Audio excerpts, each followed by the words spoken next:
warahmatullahi wabarakatuh.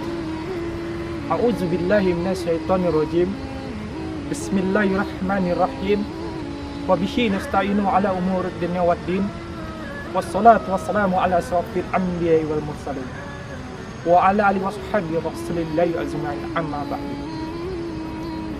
Puji syukur atas kehadiran Allah Subhanahu wa taala yang telah memuliakan Islam dengan pertolongannya, yang telah menghinakan kesyirikan dengan keperkasaannya, yang telah mengatur segala sesuatu dengan ketetapannya, yang telah menggilirkan hari demi hari bagi manusia dengan kehadirannya, dan menjadikan hari akhir sebagai milik orang-orang yang bertakwa dengan keutamaannya.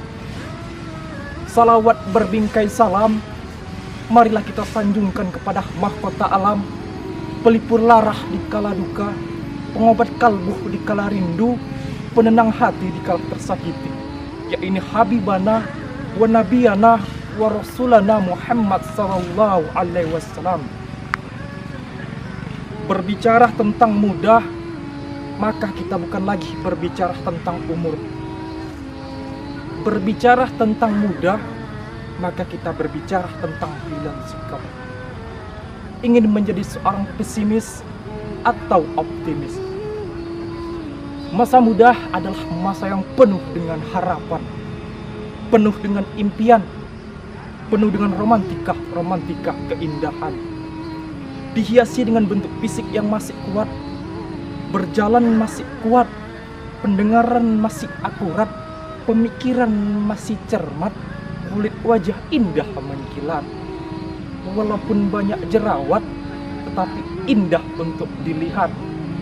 Beda sama masa tua, masa yang penuh dengan biaya.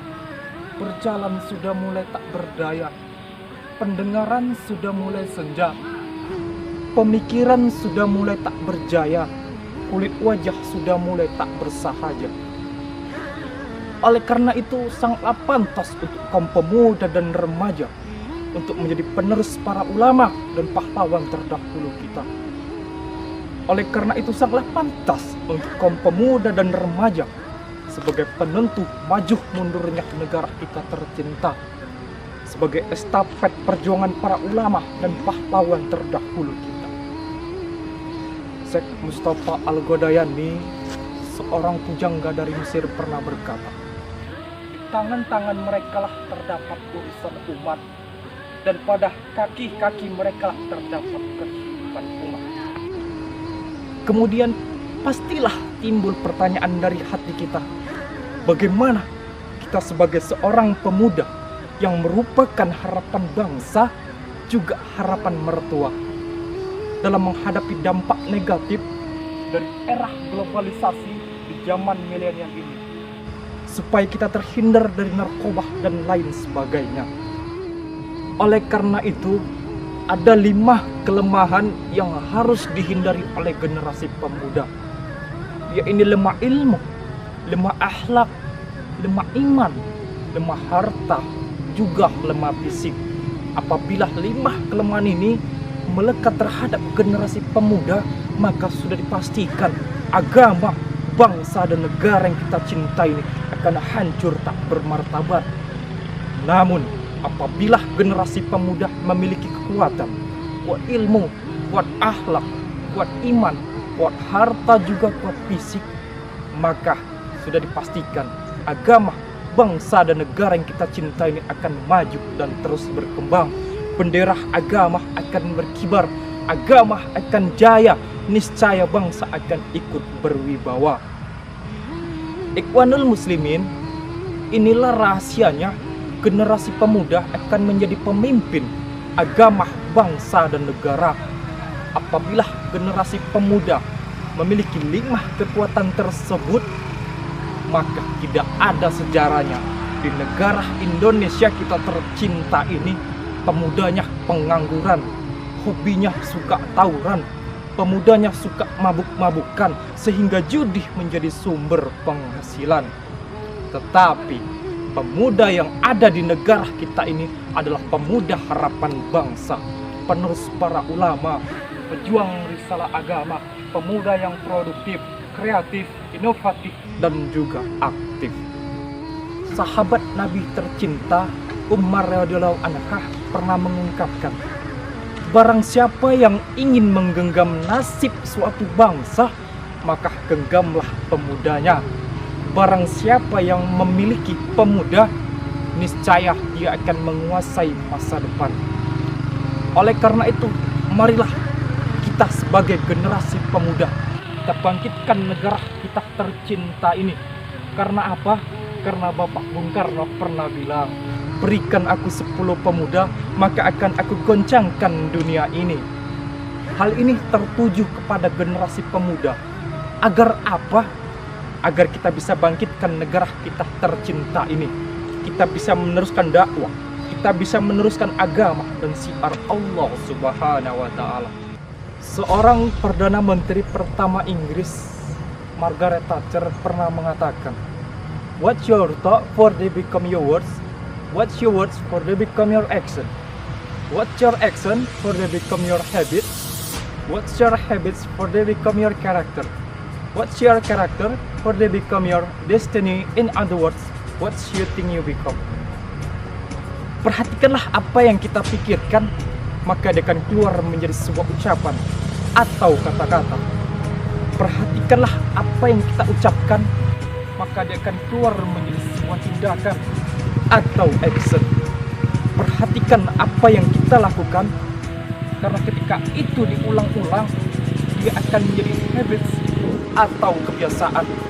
Perhatikan kebiasaan kita, mulai dari mata terbuka sampai tertutup lagi, karena dia akan menjadi karakter.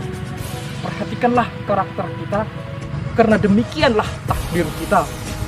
Urusan kun fayakun adalah urusan yang maha kuasa.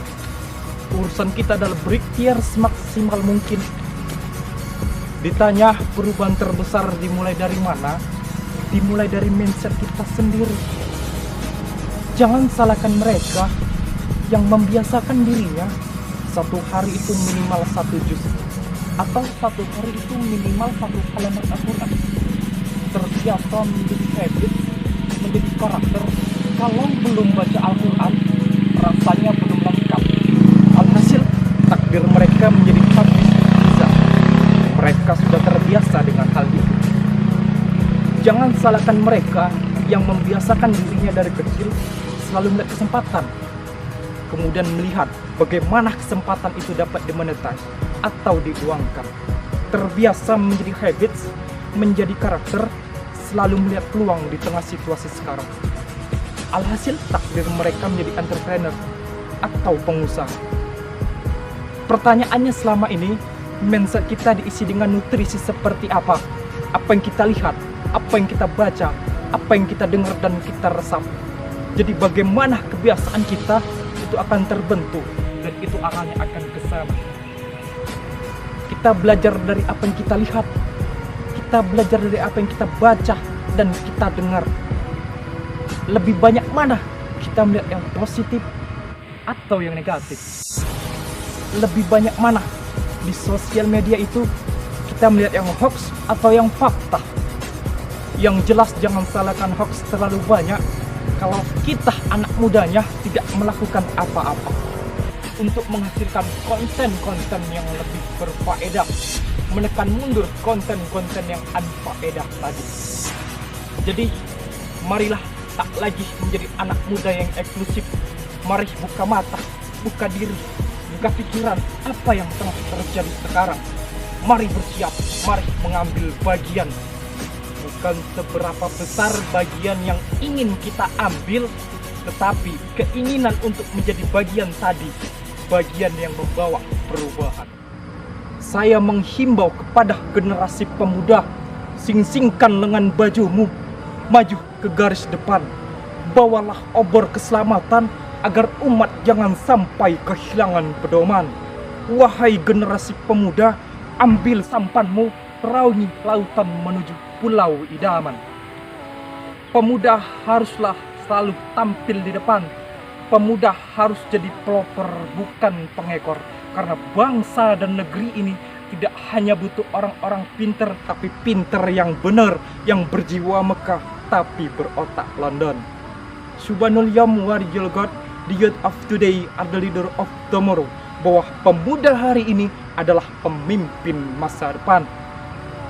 Mungkin hanya ini yang dapat saya sampaikan. Terlebih terkurang saya mohon maaf, karena saya hanya manusia yang tak luput dari salah dan khilaf.